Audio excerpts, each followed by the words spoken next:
Hello everyone, welcome back to the Ness River Railroad. There's a reason I'm standing here with this angle for the filming today. I have some progress and I'm going to turn the camera around and I'll show you guys what some of the progress has been. Basically, I've started the scenery properly on the end of the extension. I need to call this something else other than the extension nowadays. I don't know what it's going to be. But yeah, so I'm going to show you guys what I've done there. And also, I have added, just to see what it was like, an LED strip light underneath here. And I can't believe the difference that it has made. It's unreal. So yeah, and what else have I got to tell you guys about? A few other little bits and bobs, and then I want to ask those of you who have the Digitrax DT602 throttles, what you think of it. I'm having major issues with mine, so we'll talk about that after I end the intro. We'll talk about the trains, talk about the scenery, and then we'll get into a bit of nitty gritty. And actually, I'll show you something that I've done with the daylight as well. So hold on.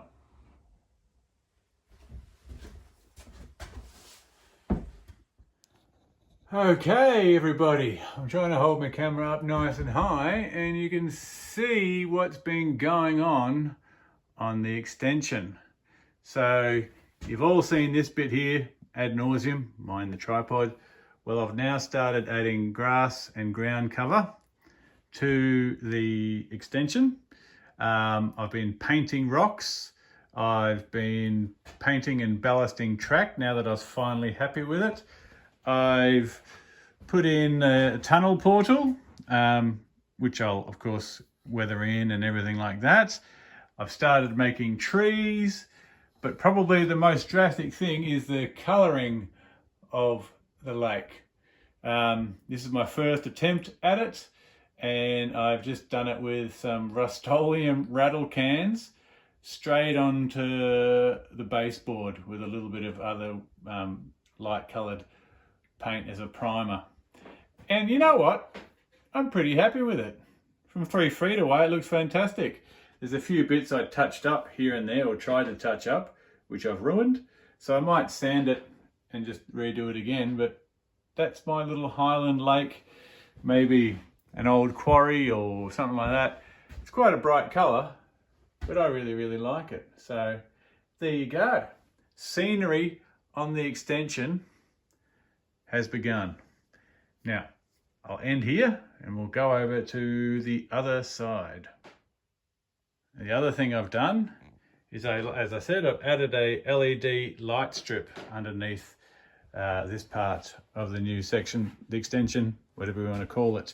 I just got a little cheapy kit from J-Car in town. I thought, oh well, I'll give it a go.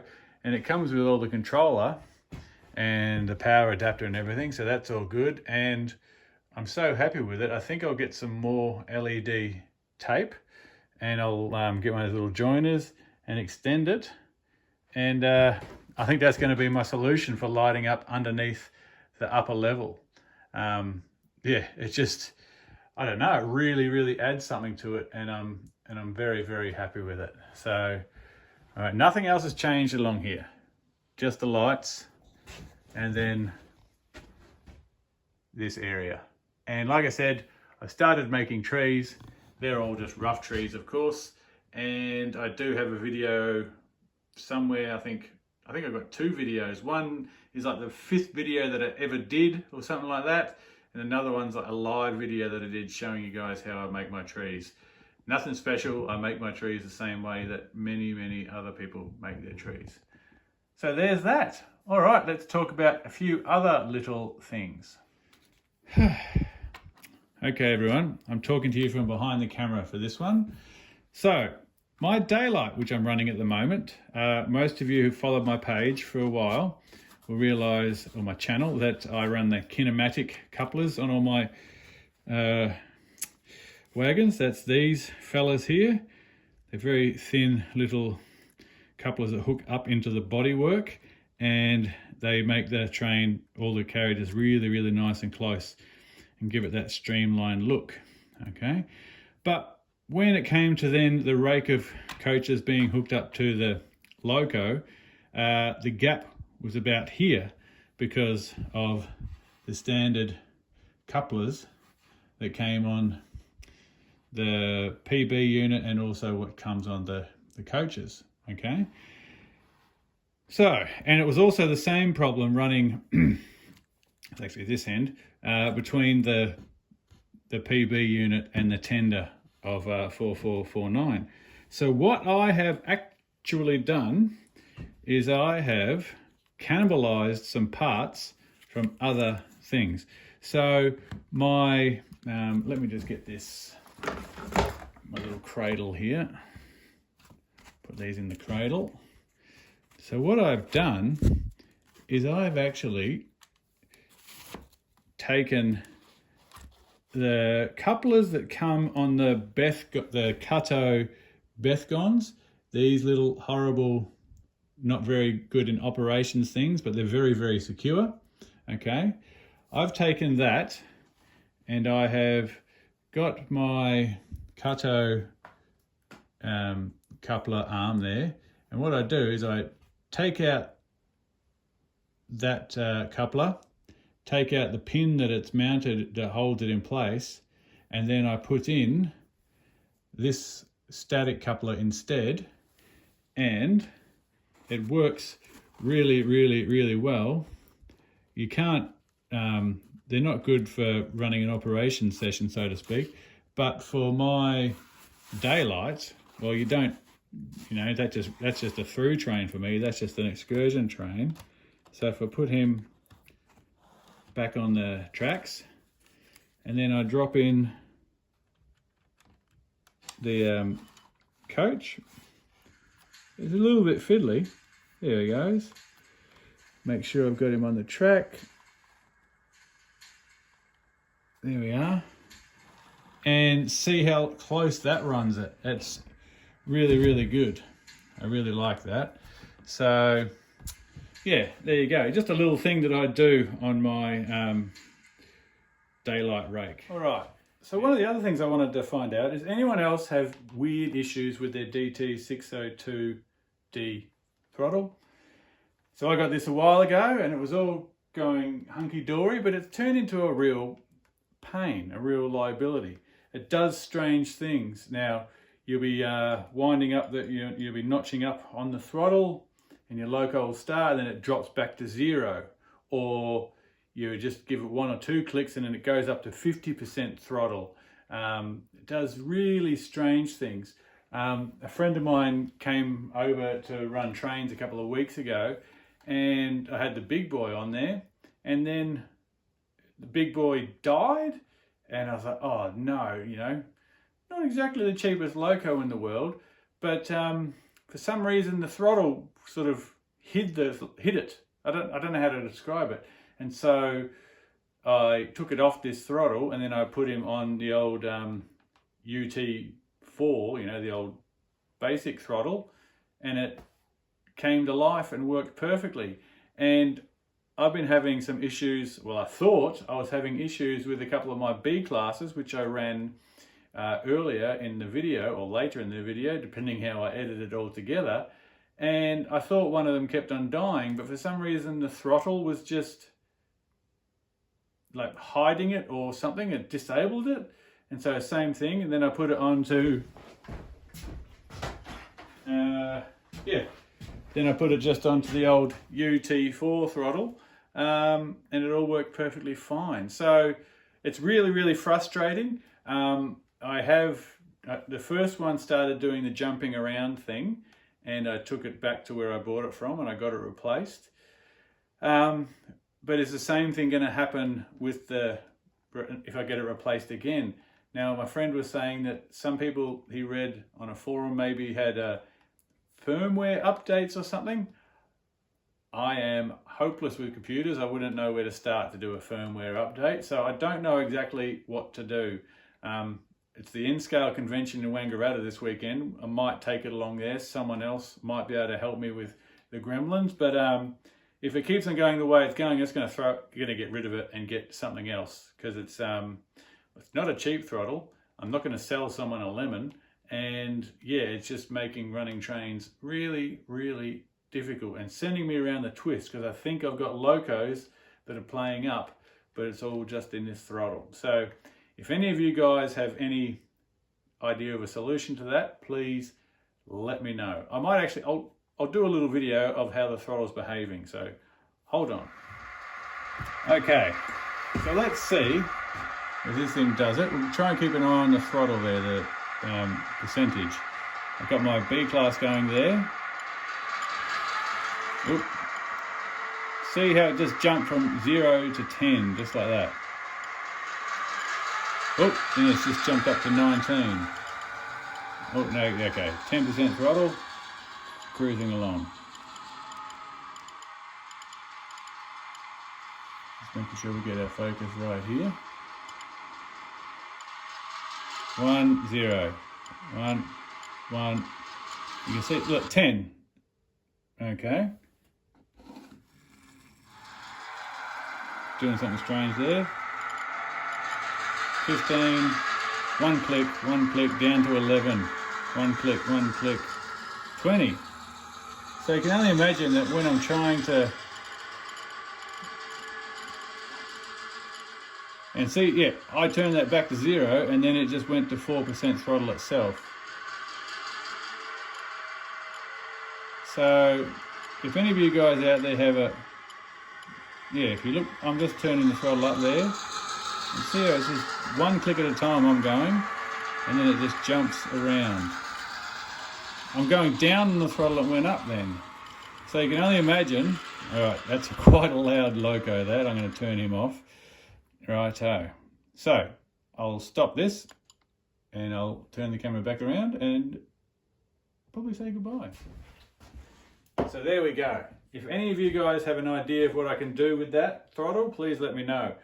I like my Digitrack stuff. I used to have the DT402. That one's gone a bit iffy, but purely from my own stupidity, because I dropped it one too many times because I didn't have a tether around my neck. The little UT4 throttle, absolutely fantastic. The DT402, before I broke it, was really good. But the DT602, I'm just having major issues with. So I'd love a solution. But anyway, so there we are, guys. We have LED light strips. I've painted my lake. I've started the ground cover. There is going to be a lot of trees on the peninsula on the extension. So it's not going to quite look like the Hornby train set look that it's got going at the moment. But yeah, progress. Lots of progress, which has been really good. So thanks as always for watching, everyone. I hope you're doing well wherever you are. And if anyone watching this is going to be at the N-Scale convention on the weekend at Wangaratta and you recognise my ugly face, come and say hello. I'm going to a few of the seminars. I think I'm going to the learning how to run operations on my layout, the DCC one, and what was the third one I'm going to? I can't remember. But anyway, I'm really looking forward to it. So thanks everyone for watching. Look after yourselves, and I'll see you next time.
bloody controller.